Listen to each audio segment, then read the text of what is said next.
Salut!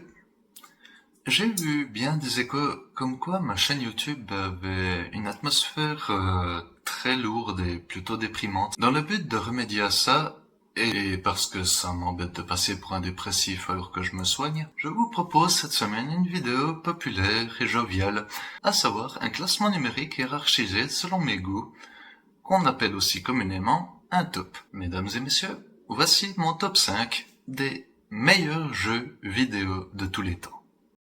Avant tout, je suis né en 1986. Comprenez par là que j'ai touché à toutes les consoles de salon sans pour autant toutes les posséder.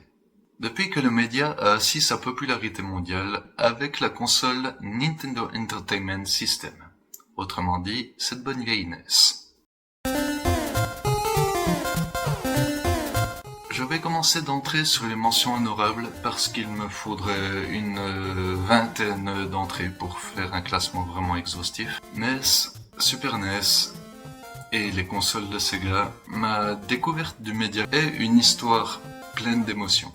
Mon premier gros choc a été auditif. Je commençais à apprendre et comprendre la musique à cette époque. Ce serait un peu surfait de renommer des titres comme Mega Man ou encore d'autres, mais des jeux comme Snake's Rattle and Roll qu'on entend en fond, ou encore Marble Madness, toujours excellent, un peu exigeant et servi avec une bande son exceptionnelle. Trêve de divagation, voici le numéro 5.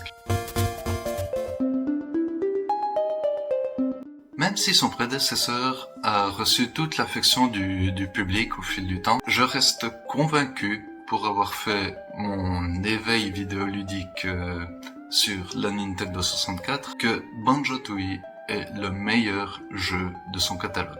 D'ailleurs, il n'y a même plus nécessaire de présenter Rareware, des génies créatifs qui sont parmi les rares en dehors du Japon à avoir totalement maîtrisé les outils de Nintendo SGI à l'époque. Et ce jeu... Mais en étant le moins objectif possible, on pourrait dire qu'il a inventé tout le game design moderne avant que les IA prennent le relais. Le seul défaut de ce jeu, en fait, c'est d'être sorti sur une console complètement dépassée par rapport à ses ambitions. Et ça... c'est un cliché qui va revenir. C'est un peu à cause de Nintendo si 15 ans plus tard, des personnes seront totalement convaincues que de faire du gaming sur PC est la meilleure des manières de jouer. Bon, les polygones c'est moche. Allons un peu plus loin dans l'histoire. Mais ce jeu, quoi... j'ai essayé. Pas de le finir, ça j'y suis arrivé, non. J'ai essayé de faire un épisode de Interprète sur ce jeu, parce qu'il s'y prête parfaitement. Mais la masse d'informations que ça représente. Bon, pour ceux qui ne voient pas du tout où je vais en venir, si Yoko Taro fait partie de mes auteurs préférés, ça n'est pas pour rien. Son œuvre, racontée à travers 3 séries de jeux vidéo, qui sont d'une qualité remarquable malgré que la plupart n'ont eu que peu de succès, s'étale sur plusieurs millénaires. Drakengard, Nier et toutes ces suites plongeant dans le futur sont tous des chefs-d'œuvre cryptiques, aussi compliqués qu'ils sont géniaux. Des jeux qui n'intéressent que peu le grand public, mais passionnent par leur parti pris artistique.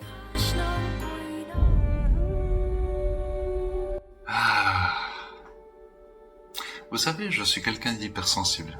Je n'ai jamais touché au premier Metroid et à de très nombreux jeux d'horreur à cause de ça. Ori and the Blind Forest est le jeu qui m'a fait découvrir le Metroid-like. Ou Metroidvania si vous voulez vraiment utiliser une expression populaire. Et quelle beauté, quel spectacle magnifique ça a été de pleurer d'admiration devant une œuvre aussi belle et fournie. Un des rares jeux que j'ai poussé au point de me résoudre à le finir intégralement dans son édition définitive.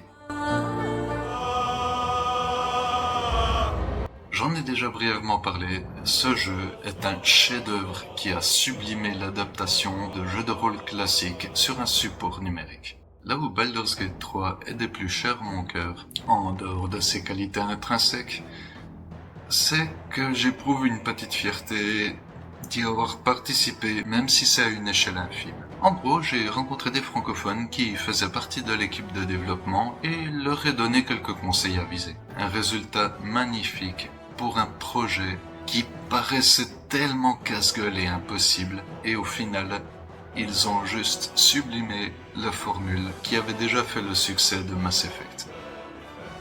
Une série de jeux que vous ne trouverez pas ici, mais que j'ai beaucoup aimé aussi. Et oui, il ne pouvait y en avoir d'autre. Le jeu le mieux noté du monde et de l'histoire, trônant juste à côté de Super Mario 64.